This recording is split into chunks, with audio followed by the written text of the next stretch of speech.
Indonesia memiliki hutan yang sangat luas. Luasan hutan di Indonesia sekitar 128 juta hektar.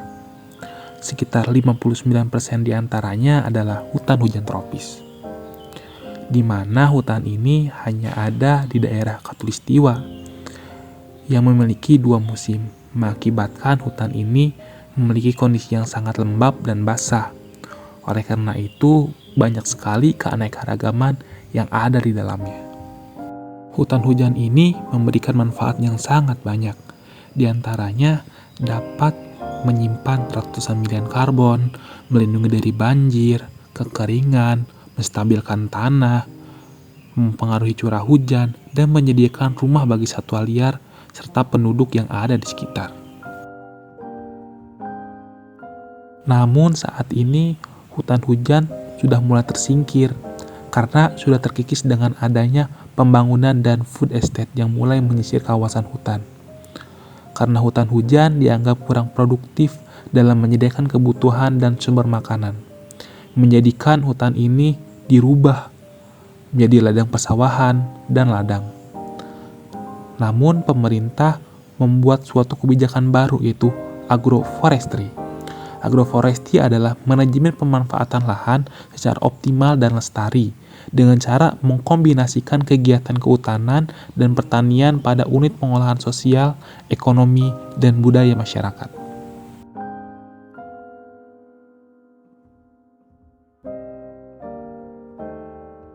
Jika hutan lebih produktif dalam sistem agroforestry, mengapa tidak sebagian besar hutan dijadikan agroforestry?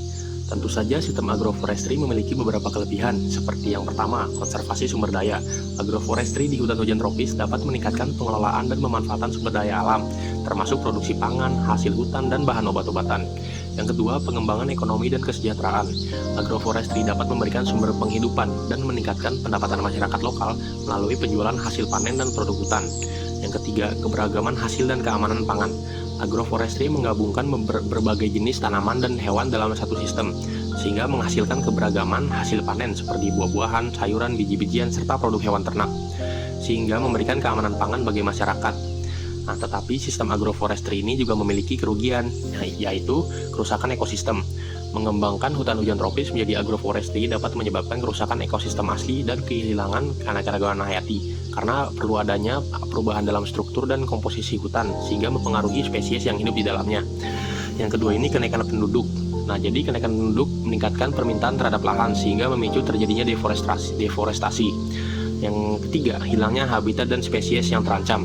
Konversi hutan hujan tropis menjadi agroforestry berpotensi mengurangi habitat alami bagi spesies-spesies langka yang endemik, sehingga membuat ekosistem menjadi rentan.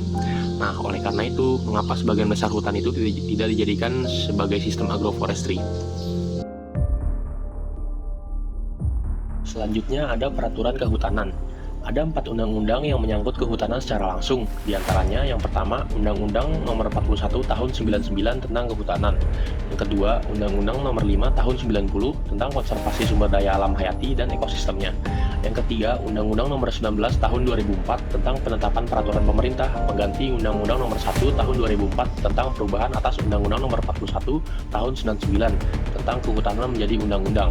Yang keempat, Undang-Undang Nomor 18 Tahun 2013 tentang Pencegahan dan Pemberantasan Perusakan Hutan. Nah, selain undang-undang yang tadi disebutkan, terdapat juga peraturan khusus seperti peraturan gubernur atau bupati wali kota yang mengatur mengenai hutannya di daerah masing-masing.